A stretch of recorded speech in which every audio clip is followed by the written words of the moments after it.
2011년 3월 동일본 대지진 피해 지역의 주민 10명 가운데 6명은 부흥올림픽을 내건 도쿄올림픽이 부흥에 기여하지 않는다고 생각하는 것으로 조사됐습니다. 당시 피해가 집중됐던 후쿠시마와 이와테, 미야기현 응답자 1,324명 가운데 61%가 이같이 대답했는데요. 반면 기여한다는 응답은 24%에 그쳤습니다. 때문에 오는 25일부터 시작하는 올림픽 성화 봉송을 앞두고 축제 분위기가 안 나도 너무 안 나는 것 아니냐는 걱정도 있는데요. 올림픽 유치 활동 단계부터 이번 올림픽을 부흥올림픽으로 규정했던 일본 정부 계획에 먹구름이 낀 것만은 분명해 보입니다. 페루입니다. 주방용품 가게가 문을 열고 장사를 합니다. 사람들은 마스크를 착용하고 자유롭게 거리를 지나는데요. 페루 정부가 코로나19 봉쇄령을 완화했습니다.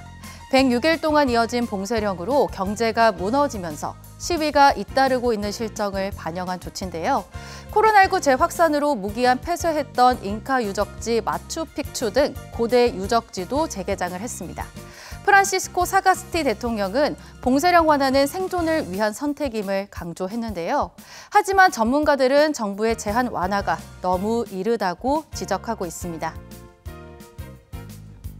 알제리입니다. 알제리 서부 사하라의 사라위 군인들이 발을 맞춰 행진합니다. 주민들은 출정하는 군인을 향해 깃발을 흔들며 환송하는데요. 모로코와의 전쟁 태세 돌입을 알리는 퍼레이드입니다. 미국 트럼프 행정부가 지난해 12월 알제리의 사라위 난민촌을 모로코 영토로 인정했기 때문인데요. 사라위 난민들이 분리 독립을 요구하고 있는 상황에서 트럼프 행정부의 결정이 전쟁의 불씨가 된 것입니다. 현재는 사라위 망명정부가 트럼프 행정부의 결정을 되돌릴 것을 바이든 행정부에 요구하고 있는 상황입니다. 미얀마입니다. 미얀마 최대 도시 양곤 시내에서 희뿌연 연기가 거리를 가득 메웁니다. 미얀마 군부가 쏜 최루탄 가스입니다. 거리 가까이에 있는 아파트 주민들은 아파트 베란다에서 연신 물을 뿌려댑니다. 군부가 발사한 최루탄 가스의 효과를 최소화하기 위해서 주민들이 자발적으로 나선 것인데요. 미얀마 시민들이 군부의 강경 진압에 항의하는 가운데 작은 힘이라도 함께 동참하고 있습니다. 이렇게 뿌리는 물이 최루 가스 효과를 실제로 반감하는지는 알 수 없지만 거리에 나선 시위대에게 용기를 주는 효과는 확실해 보입니다. 끝으로 중국입니다. 최근 유명 스타의 대리임신 사실이 드러나면서 논란이 일었던 중국이 대리임신 허용 문제를 양회에서 검토합니다.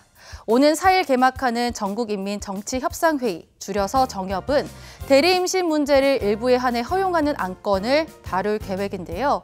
여기서 말하는 일부란 불임 부부나 하나밖에 없는 자녀를 잃은 가족 등의 경우로 보입니다.